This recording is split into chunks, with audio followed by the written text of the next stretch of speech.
ሰላም ጤና ይስጥልኝ ክቡራትና ክቡራን አድማጭ ተመልካቾቻችን ለዕለቱ ያዝናቸው መረጃዎች ወደ እናንተ እናደርሳለን። በቅድሚያም ዋና ዋናዎቹን በጎንደርና በጎጃም በሸዋና በወሎ ከባድ ውጊያ እየተደረገ ይገኛል።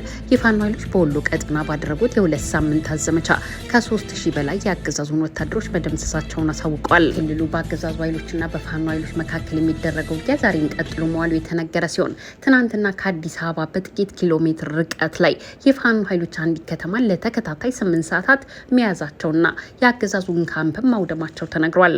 ዛሬም ፋኖ ከአዲስ አበባ በ30 ኪሎ ሜትር ርቀት ላይ ጉምቹ ላይ አዲስ ውጊያ መከፈቱን የፋኖ የመረጃ ምንጮች ዘግበዋል። በጀነራል ተፈራ ማሞ እየተመራ ከባድ ትንቅንቅ ከአዲስ አበባ ደጃፍ ላይ እየተደረገ እንደሆነ ለማወቅ ተችሏል። የመከላከያ ሰራዊቱ በበኩሉ ፋኖ ከህዝባዊ ወያነ ሓርነት ትግራይ ህወሓትና ከሻዕቢያ ጋር እየሰራ ነው ሲል ዛሬም ክሱን አቅርቧል። ቀዳሚው መረጃችን ነው።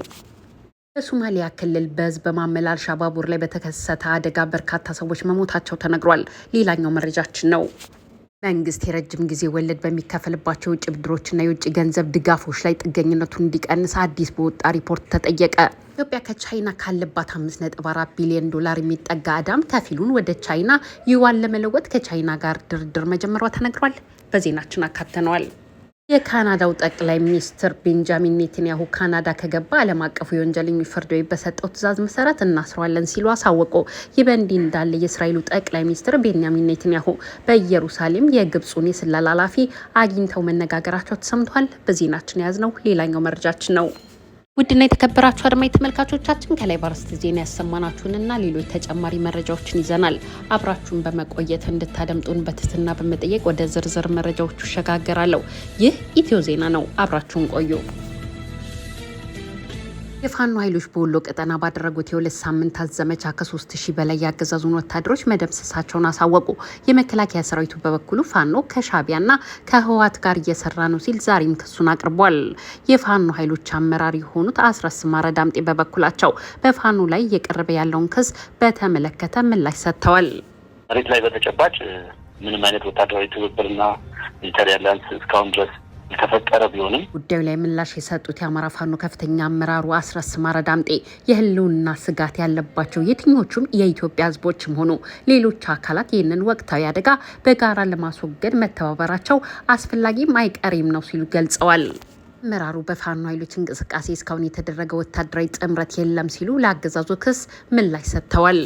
በአማራ ክልል በአገዛዙ ኃይሎችና በፋኖ ኃይሎች መካከል የሚደረጉ ውጊያዎች ዛሬም የተለያዩ ቀጠናዎች ላይ ቀጥለው ውለዋል።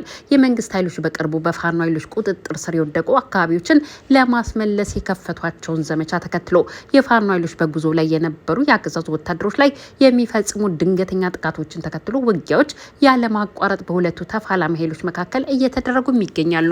ወሎ ጨጨሆ ተብሎ በሚጠራው አካባቢ የተደረገው ውጊያም ከፍተኛ ጉዳትን ያስተናገደበት እንደሆነ ተነግሯል። የአገዛዙ ኃይል ዛሬም የተለያዩ ስፍራዎች ላይ ጉዳት እያስተናገደ እንደሆነ የፋኖ የመረጃ ምንጮች ዘግበዋል። ይህ በእንዲህ እንዳለ DW እና አዲስ ስታንዳርድ የዜና ምንጮች እንደዘገቡት ከጨጨሆ እስከ ፍላቂት ገረገራ እስከ አግሪት ድረስ ያሉ አካባቢዎች በፋኖ ኃይሎች ቁጥጥር ስር ሆኗል ሲሉ የአካባቢው ነዋሪዎች እማኝ አድርገው ዘግበዋል። ዳር ድንበር እንዲጠብቅ የሰለጠነው የመከላከያ ሰራዊቱ ዛሬም በአገር ውስጥ ጦርነት በገፍ እየተሰለፈ ይገኛል። የመከላከያ ሰራዊቱ በተለይ በወሎ ቀጠና ከሰሞኑ በፋኖ ኃይሎች የተደረገውን ዘመቻ ለመቀልበስ ለበርካታ ሰራዊቱ ስምሪት በመስጠት እየተዋጋ እንደሚገኝም የዜና ምንጮች የዘገቡ ሲሆን ተከታታይ ድሮን ጥቃቶችን በጎጃምና በወሎ ቀጠና በአርሶ አደሮች መኖሪያ ቤት ላይ አርፏል። ውስጥ በነበሩ ንጹሃን ዜጎች ላይም ጉዳት መድረሱ ተነግሯል። ይህ በእንዲህ እንዳለ የፋኖ ኃይሎች ለ16 ቀናት በወሎ ቀጠና ከፈት ነው ያሉት ዘመቻ በተመለከተ ሪፖርት አውጥተዋል። የፋኖ ኃይሎች በሪፖርታቸው በሁለት ሳምንቱ አውደ ውጊያ ተደመሰሰ ያሉትን የመንግስት ኃይል 3000 እንደሚደርስም ተናግረዋል። 600 በላይ ሰራዊትን በምርኮ ስለመያዛቸው በተጨማሪም 24 ተሽከርካሪዎችን ከአገዛዙ ኃይል በመማረክ የግላቸው ስለማድረጋቸው አሳውቀዋል።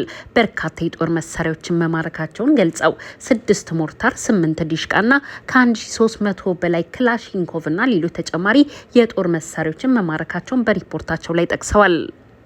እነዚህን ከፍተኛ የምርኮ ቁጥር በተመለከተ ከመከላከያ ሰራዊቱ የተባለ ነገር የለም። ሰሞኑ በሰሜን ወሎ የተደረገውን ይህንን ዘመቻ ፋኖ ከሻዕቢያና ከህዝባዊ ወያነ ሓርነት ትግራይ ህወሓት ጋር ሆኖ በጥምረት መከላከያው ላይ የከፈተው ነው የሚሉ ክሶች ዛሬም በጀነራሎች በኩል እየተነገረ ይገኛል። ጀነራል አበባው ጽጌ ፋኖ ከህዝባዊ ወያነ ሓርነት ትግራይ ህወሓትና ከአስመራው ሻዕቢያ ጋር በመጣመር እያጠቃን ይገኛል ሲሉ ተናግረዋል። እሳቸውም እንደ ሌሎቹ ያገዛዙ ጀነራሎች ፋኖ ከህወሓትና ከሻዕቢያ ጋር እየተዋጋን ንቀቱን አሳይቶናል ሲል ተናግረዋል። በሚዲያ ጫጫታ የሚመጣ ለውጥ የለም ብለው መልሰው ደግሞ በሐሰተኛ ፕሮፓጋንዳ ለችግር እየተጋለጥን ነው ሲሉ ልክ እንደ አለቃቸው ግራ የሚያጋባ ንግግርን በአንድ መስመር ላይ አድርገዋል።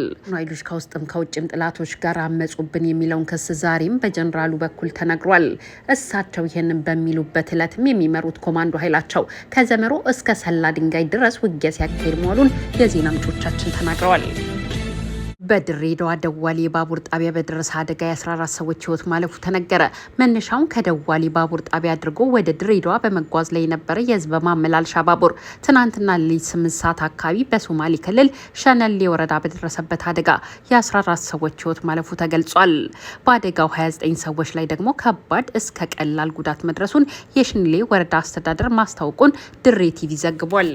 አደጋው ጉዳት የደረሰባቸው ሰዎች በሽኒሌ ሆስፒታል የሕክምና እርዳታ በማግኘት ላይ ይገኛሉ የተባለ ሲሆን የአደጋው መንስኤ እየተጣራ እንደሚገኝም ተዘግቧል። የኢትዮጵያ ኢኮኖሚክስ ባለሙያዎች ማህበር መንግስት የረጅም ጊዜ ወለድ በሚከፈልባቸው ውጭ ብድሮች የውጭ ገንዘብ ድጋፎች ላይ ጥገኝነቱን እንዲቀንስ አዲስ ባወጣው ሪፖርት መክሯል። መንግስት በውጭ ብድር ላይ ያለውን ጥገኝነት ለመቀነስ የዲጂታል አገልግሎቶችና ኢመደበኛ የኢኮኖሚ ዘርፎችን ጨምሮ ሌሎች ባልተነኩ ዘርፎች ላይ ታክሶችን እንዲጥል ማህበሩ ምክር ሀሳቡን ሰጥቷል። መንግስት ከአገልግሎት ክፍያዎች፣ ከቅጣቶች፣ ከሮያሊቲ ክፍያዎችና መንግስታዊ ካልሆኑ የልማት ድርጅቶች ትርፍ የሚያገኘውን ገቢ እንዲያሳድግ የማህበሩ ሪፖርት ምክሩን ለግሷል። በእንዲህ እንዳለ ኢትዮጵያ ከቻይና ካለባት 5.4 ቢሊዮን ዶላር የሚጠጋ ዕዳ ከፊሉን ወደ ቻይና ዩዋን ለመለወጥ ከቻይና ኤክስፖርት ኢምፖርት ባንክና ከፒፕልስ ባንክ ኦፍ ቻይና ጋር ባለፈው ወር ድርድር መጀመሯን ብሉምበርግ ዘግቧል።